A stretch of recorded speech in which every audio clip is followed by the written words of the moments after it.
weeding, pruning, fertilizing, mulching, watering.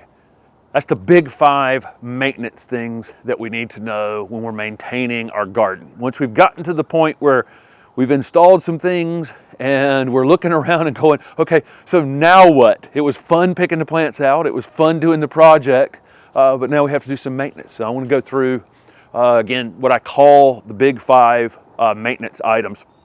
Weeding is definitely, I'm doing weeding number 1 because without weeding, unfortunately, you can just kind of lose control of a garden completely over some period of time.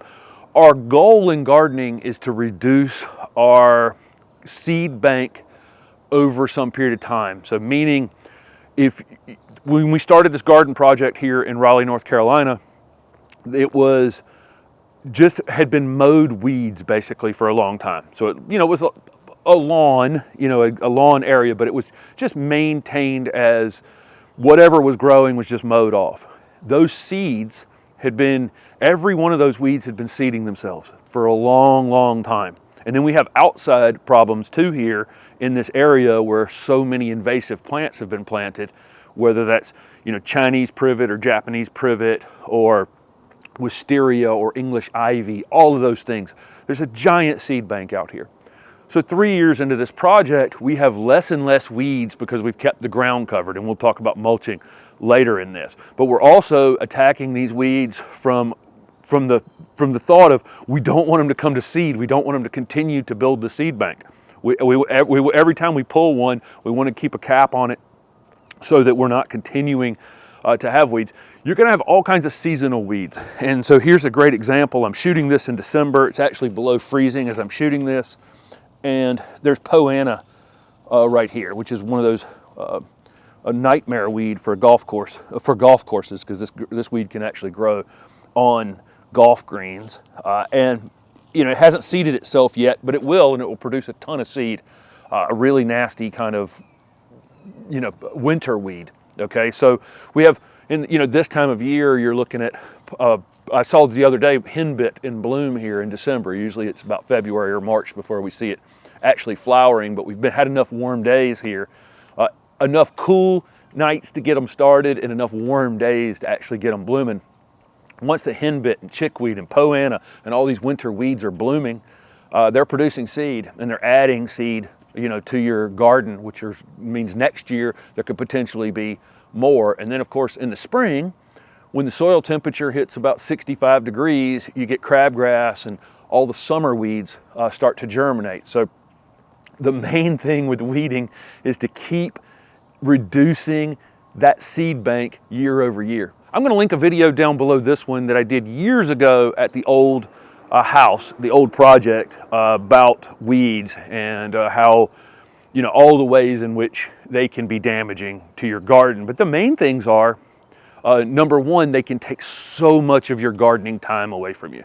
If you have a weedy space, frequently, you can spend 50 to 80% of your time out in the garden weeding rather than actually enjoying the garden space. But they're also a great hiding place for insect and disease problems. If you have weedy space growing up under everything, it's just the perfect hiding place for any of the bad guys that we wouldn't want in our gardens. It's also going to compete with your plants for water and nutrients. We actually plant things pretty thick back here, but I want the things that are desirable in the garden to be taking advantage of the water and the nutrients that I'm giving it through the mulch breaking down and through the fertilizer, which we'll talk about in a minute. I want those things to get those things and not the garden weeds. You really want to. The main thing here is you're going to have weeds. Okay, there's no garden without weeds. There's no possibility. I've got other videos on the channel about not using landscape fabric because it breaks down and just becomes a mess over time. You end up with weeds anyway. If you want to go back and take a look at those, there is no permanent solution to not having weeds in your garden. You're going to have to deal with them. The main thing is, again, get them before they flower, get them before they set seed. Otherwise, you can end up in a start over mode. I've done a few consultations with folks where I've just had to say, I think you're kind of back at the beginning. I think you're going to have to dig up some of the things in your perennial plants and things and dig them up and put them to the side and then redo this bed completely because Bermuda grass had taken the whole thing, or something had taken the entire space. So staying on top of it, super important. In spaces where it's not mulched, I'll use a shuffle hoe. A lot of different names for this thing. Stirrup hoe, people will call it, all kinds of things. But this thing, I can go through this poana that I just showed you and just clip it off down below, and I can kill, 90% of it generally in one swoop. It's not my favorite tool for other places in the garden though, because I'm turning the soil over and I'm getting more weed seeds up to the top. So typically I like to go through, stay on top of it enough where I can hand pull them, and then put a mulch cap back on it really, really quickly. So that was number one, weeding. I think it's the one on this list where, if you don't stay on top of it, you can just kind of completely lose control and take away a lot of enjoyment from the space. Second thing up is pruning. Pruning is one of those things that's, unfortunately, it's a little more, it's a little less easily teachable, because there are some rules that we would go by as best practices on certain plants. And so knowing the plants is kind of important for pruning, because some of these plants, this Loropetalum, we'll talk a little bit about it during this little pruning talk. This plant blooms extremely early in the season. Like, it'll bloom for us here in Raleigh, North Carolina. It could bloom as early as mid-February, more likely mid-March, but definitely at least a month before our frost-free date. That means the flower buds are already on it. So if I get in here right now and I just go to town on it, which it actually very much needs to be pruned right now, and it will get some serious size control added to it this year. But if I did it right now, I'd be losing the flowers. So really knowing the plants is important. I've got an abelia across the garden over here that needs to be pruned. It doesn't bloom until midsummer. So anytime during the winter, late winter, would be absolutely fine to prune it. So there is some knowledge that you need if you're doing size control pruning on things. So what are the reasons we would need to prune something? Number one, you could just get a crazy limb on something. I could have this Loropetalum with some sort of limb that's hanging over other things out here. I can go through and cut that thing off 12 months out of the year. I get these kind of questions all the time. I've got one crazy limb on something, a tree, a shrub, whatever. Just go ahead and cut those things off and don't worry too much about it. If you're doing size control, like I'm gonna have to do on this one, like almost a reset pruning, where you're taking this plant and going, it's 15 feet tall. I'd like to maintain it at 9 feet. I know it's gonna grow like 4 feet next year, so I need to cut it way back in order to then in the future maintain it at the height I wanna maintain it at. That would be done again after this thing flowers during the springtime. So that's one thing you would be pruning for. Another might be to keep a plant looking formal, in some sort of formal shape, like a boxwood or something like that. Those are things you're going to do in kind of ongoing way during the growing season. The other things you'd be pruning for are like air movement. So if you have a lot of things in the rose family, a lot of fruit trees, they really need some air movement through them. The plants that are more likely to get disease issues, we might spend some time, not on this Loropetalum, but we could think about it that way. I could go in here and take out some of these interior branches just to get some air to move through it. Don't have to worry about it on this plant, but there are plants out there that you need to do that with. Most of that pruning is going to be done in the winter time, because it's usually easier to see when something doesn't have leaves, to prune on it. So sometime in the winter, late winter. You snuck around behind me, didn't you? All right. One of the other reasons that you might be needing to prune something, especially in the winter, again, when the leaves are off trees in the wintertime, you can see crossing branches. So if you have any branches that are clearly rubbing up against one another, one or the other of them needs to be removed, because that's going to be potential ongoing damage. Other reasons, other than keeping something tidy or neat, variegated plants, some of our gold or variegated plants sometimes will have a green branch all of a sudden come out on it. Those things need to be cut out, and they need to be cut out quick.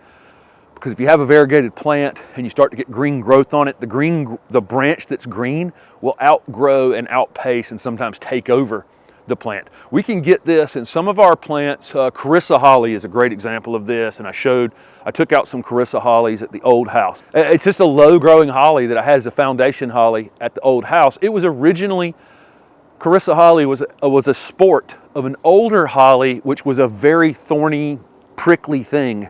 Occasionally, it will revert back to that. So if you see any reversion in the plant, something that was different than the thing you bought it for, its variegation, its leaf size, its leaf shape, you see something coming on that plant that's obviously different, you need to get that out sooner than later, because frequently it will outpace the old plant.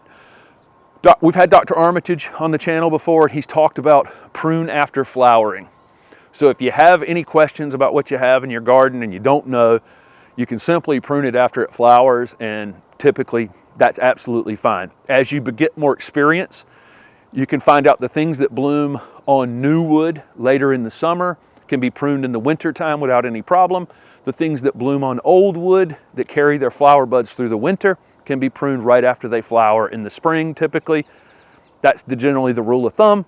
But you have to learn those plants. You can use plant ID apps. I highly recommend. We have. I did a video on plant ID apps, and one of the PlantNet is the one I use the most.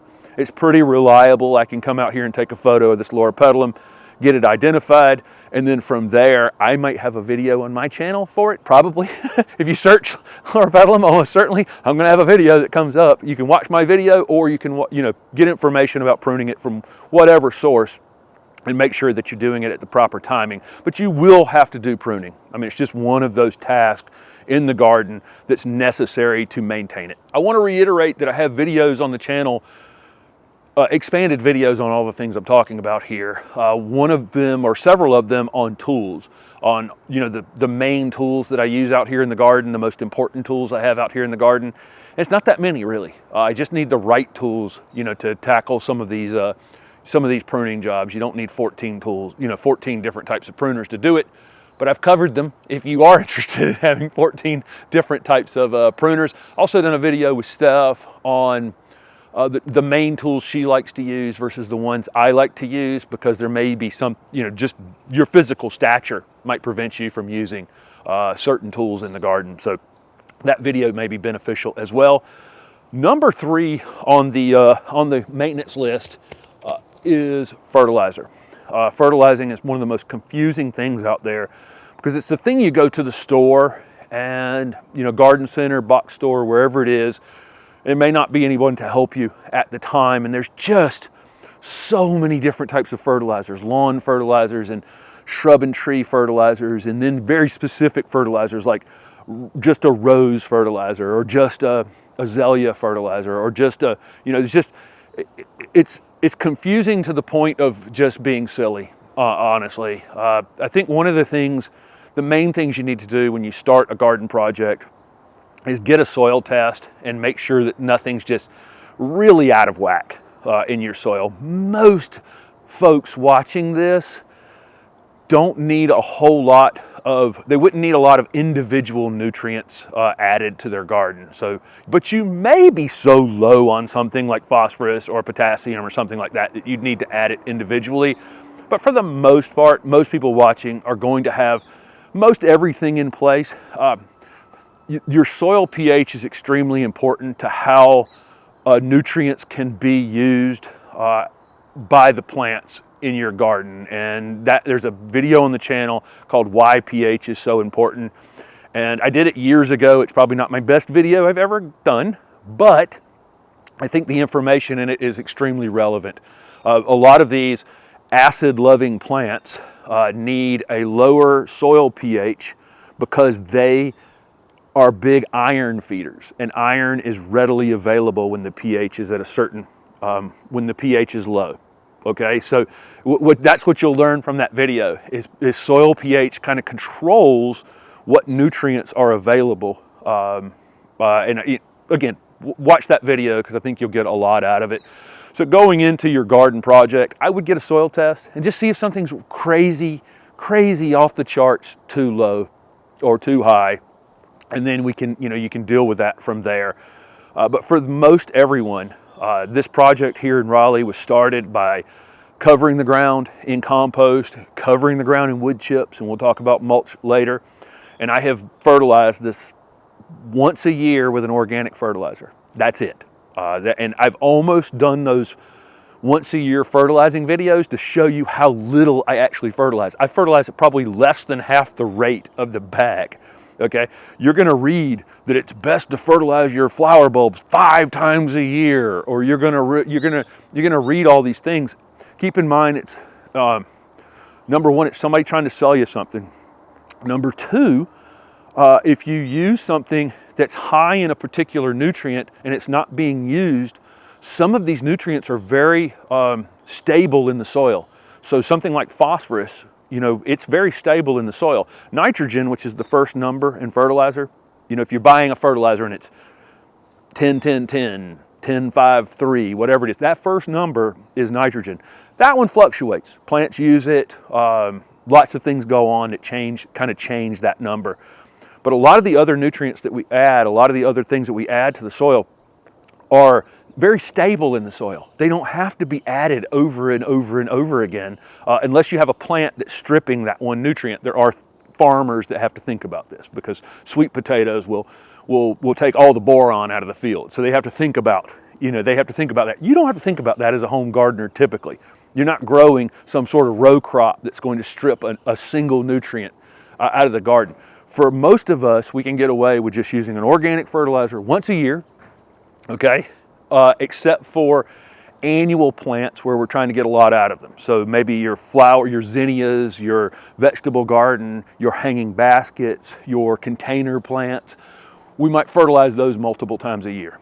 But the things in the ground, if you're taking care of the soil, compost, mulch, watering well, keeping it weeded, all those kinds of things, you're going to need very, very little fertilizer.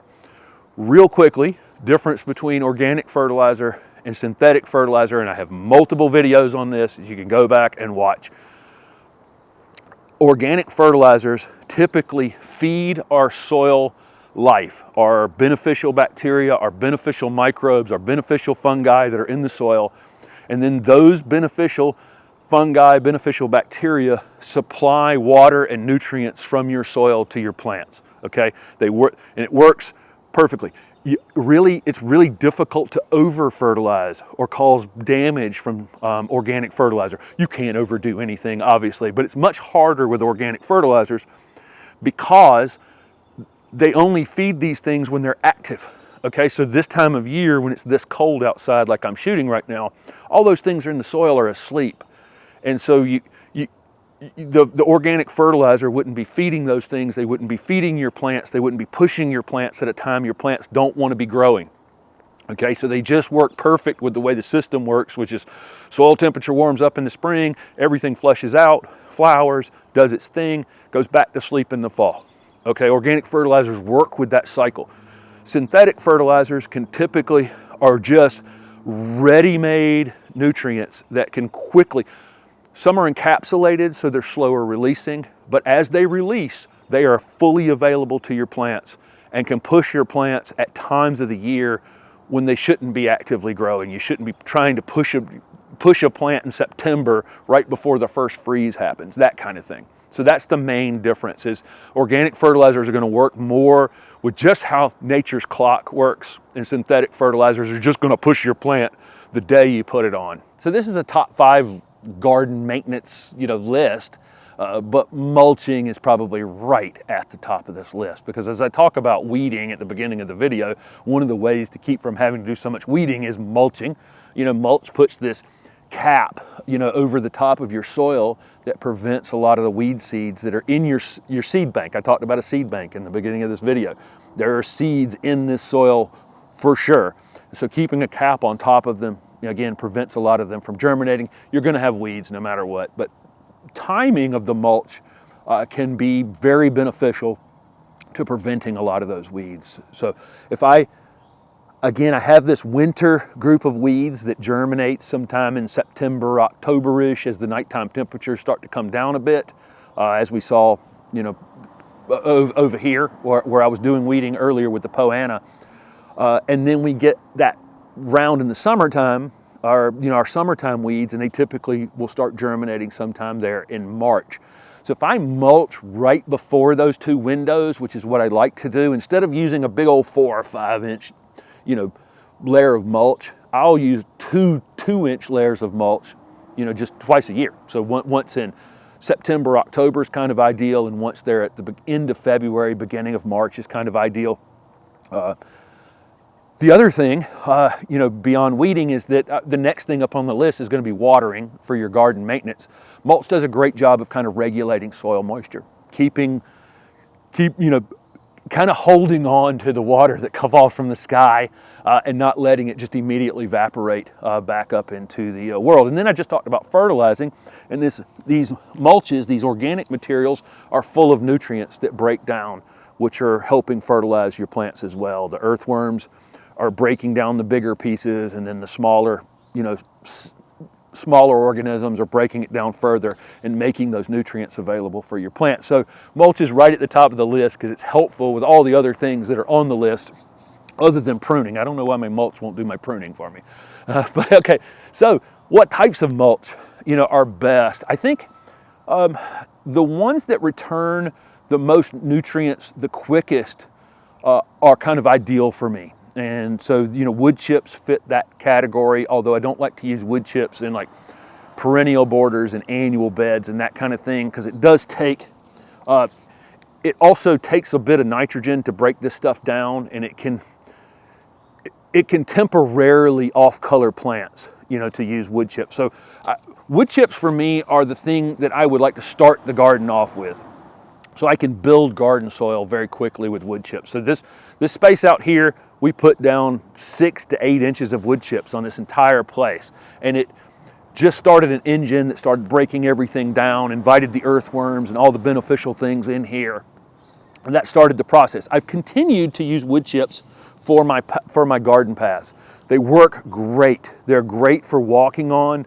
They're comfortable. They're kind of spongy. This morning, it's literally frozen solid out here. This is ice in it, but it's comfortable for the dogs to run around on. Really like it for the garden paths.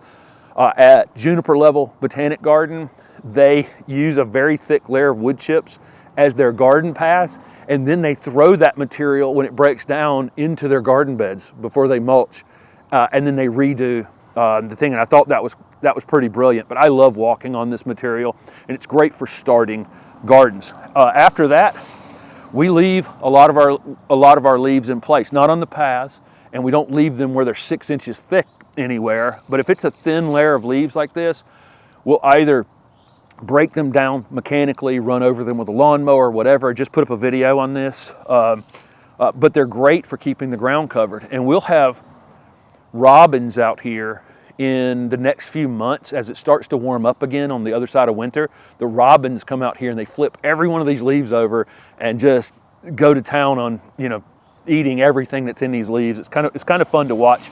Under that, I have a layer of hardwood mulch.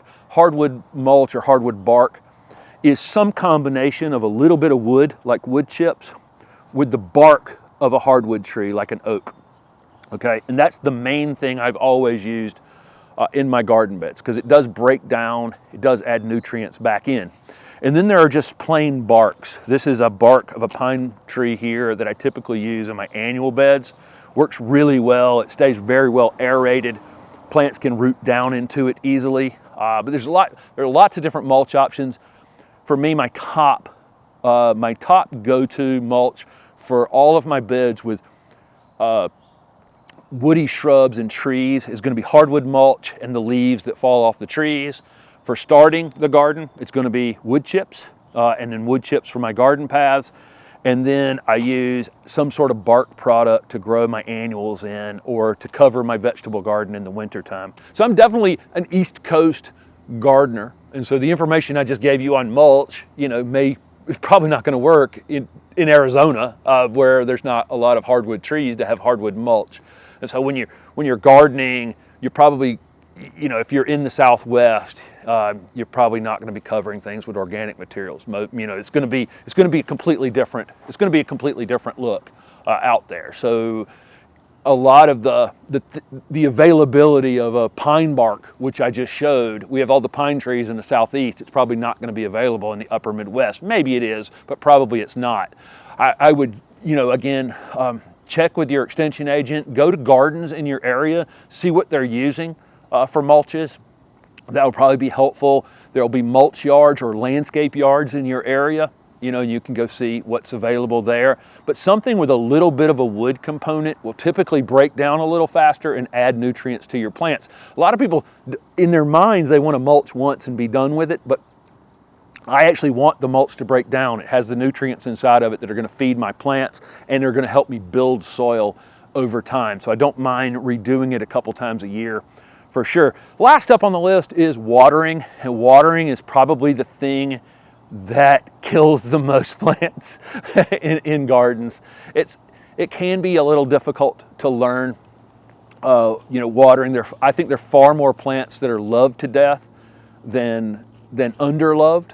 You can kind of get away a lot of times with underwatering something and have it go through some sort of drought stress and survive that, because frequently what'll happen is what's happening with this boulevard cypress. We have a bunch of stuff clustered together that was in containers out here. They're going to go back in containers or in projects, but I wanted to come to an area where I could show you different types of plants and their different types of water needs. So this boulevard cypress browned down here at the bottom from a lack of water, from being underwatered. So it got planted from the container into the ground here. Then we were gone for some period of time. It didn't get watered. This space really dried out and it started to lose some interior foliage. But all it did was rebalance itself. It lost some interior needles, and it's actually growing right now in December, when a lot of conifers actually do grow here into the late fall. But all it did was rebalance itself. So it didn't die from a lack of water. It could die from a lack of water. There's obviously an extreme that could kill it from a lack of water, but for the most part, if you slightly underwater something, it will go through something like this but live. If you overwater it and rot the roots on it, it can't survive that. And so that's why I'm saying more plants are loved to death than not. I like to do a drown and forget technique. I would take this is actually in our vegetable garden, and will be this spring and summer. It's just storing these plants right now. When I water this area, I want to thoroughly saturate the entire area. And then I want to let it dry out in between waterings, or almost dry out in between waterings. And the way I'll do that is I'll come over here and dig down a couple inches with my finger and see if it's moist. And if it's moist, I'm going to walk away again for a few days. And then I'm going to come back around to it again later.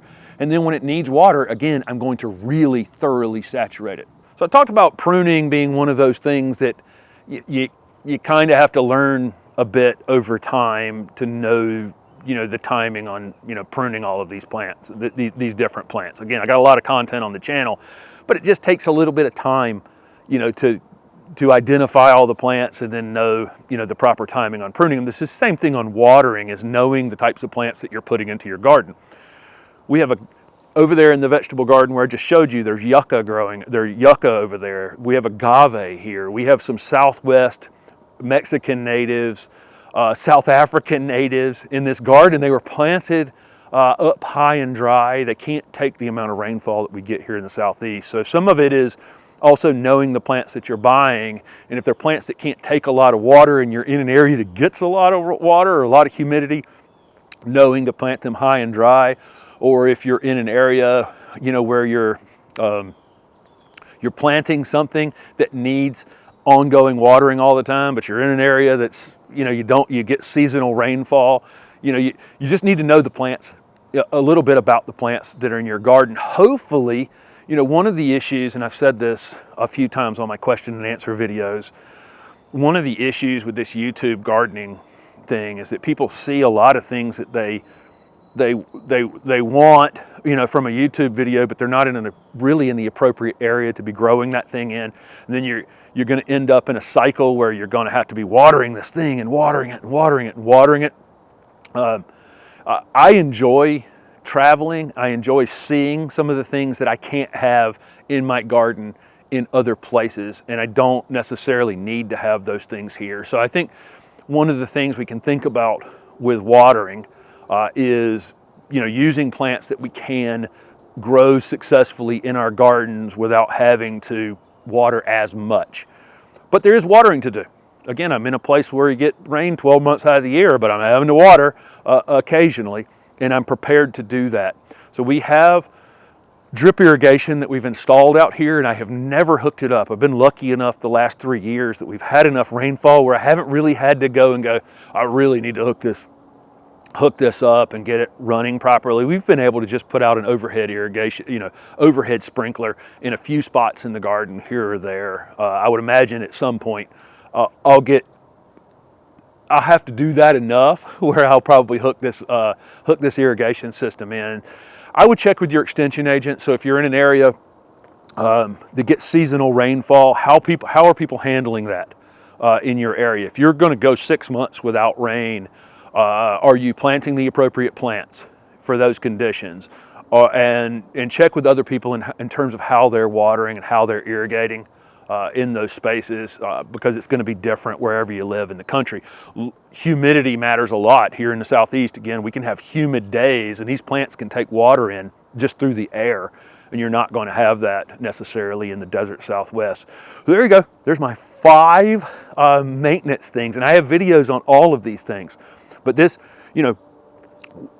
weeding, fertilizing, mulching, pruning, and watering are things that you're going to have to do in some sort of ongoing fashion. And if you do them in the right timings, you do them at the right time of year, your plants will thrive, you'll have less weeds, you hopefully have less maintenance overall, and you can actually spend some time enjoying your garden.